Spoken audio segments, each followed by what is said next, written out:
वालेकुम एवरीवन। तो हम उम्र तबिया का उसूल तिब में अनासुर के बारे में पढ़ते हैं, जिसमें अनासुर के बारे में हुक्माए मुतक़द्दमीन के माबीन इख्तिलाफ। ठीक है, हुक्माए मुतक़द्दमीन ने ये मुशाहिदा करके कायनात की जुमला अशिया मुतग़य्यर होती रहती है और हर मुतग़य्यर शय में एक ऐसी वाहिद शय साबित का वजूद ज़रूरी है जो जुमला तग़य्युरात का मुअक्कर करार पाए। बस इसी बिना पर तमाम अत्साब तबिया के वास्ते इस वाहिद शय को अंसुर के नाम से मौसूम किया, लेकिन अंसुर वाहिद की तयीन में हुक्माए मुतक़द्दीन ने बाहम इख्तिलाफ राय किया। मतलब सब हुक्मा का कहना था कि एक अनासुर है जिसकी वजह से इंसान का बदन वगैरह बनता है, कायनात की हर एक चीज़ बनती है। अभी वो कौन सा है? अब 4 अनासुर हम लोगों ने पढ़े हैं, अब 4 में से कौन सा अनासुर है उन सब में इख्तिलाफ है। किसी ने माँ को बताया, किसी ने अर्ज़ को बताया, किसी ने नार को बताया। अब उनके बारे में पढ़ते हैं। अंसुर असली माँ है, यानी कि असली माँ मतलब पानी है। हकीम तालीस, ये इम्पोर्टेंट है।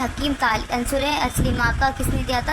हकीम तालीस ने इस हकीकत की बुनियाद पर के अंसुर के लिए मुख्तलिफ अशकाल को कबूल करने की सलाहियत ज़रूरी है, ये नज़रिया कायम किया कि अंसुर असली कायनात में माँ है।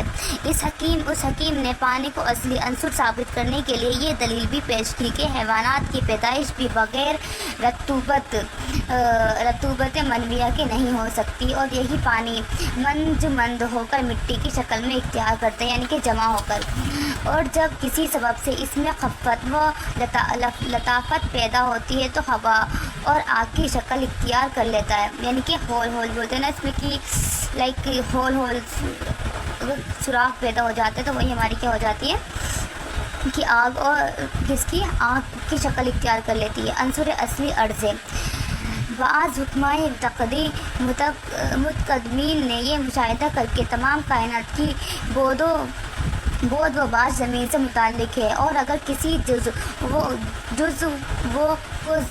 जज़्व को ज़मीन से दूर किया जाए तो, यानी किसी चीज़ को ज़मीन से दूर किया जाए तो फिर वो ज़मीन ही के जानिब वापस आता है, ज़मीन ही की तरफ वापस आ जाता है। और जब तक कि अपने जज़्व असली से नहीं मिलता, यानी कि ज़मीन तक नहीं मिलता है, बेकरार रहता है। ये नज़रिया कायम किया कि असल अंसुर अर्ज़ है। बेकरार यहाँ मतलब है एनर्जी, कुछ ना कुछ एनर्जी रहती है, और कायनात की जुमला अशिया इसी से बनी है। अंसुर असली नार है। हरकलीस का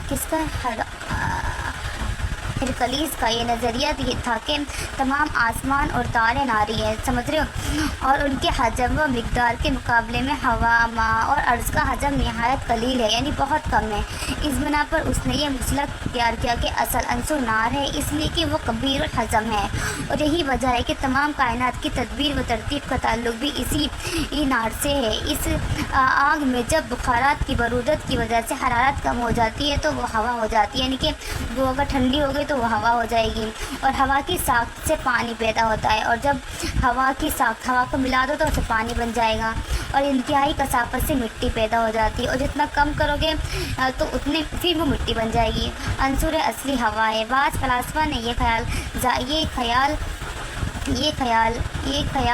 ज़ाहिर किया कि अंसुर असली वही हो सकता है जिसमें रतूबत सबसे ज़्यादा हो, और रतूबत सबसे ज़्यादा हवा में पाई जाती है, और हवा ही हर किस्म के शक्लों को बआसानी कबूल करती है। और क्योंकि हवा क्या है, हवा का कोई शेप नहीं होता, आपकी शेप जिस में डालोगे उसी शेप की बन जाएगी वो, और इसीलिए हवा ही में अंसुर की सलाहियत ज़्यादा है। इस हवा में जब सब पैदा होता है तो पानी और मिट्टी की सूरत पैदा होती है, और जब हवा में हरारत बढ़ती है तो वो आग कहलाती है।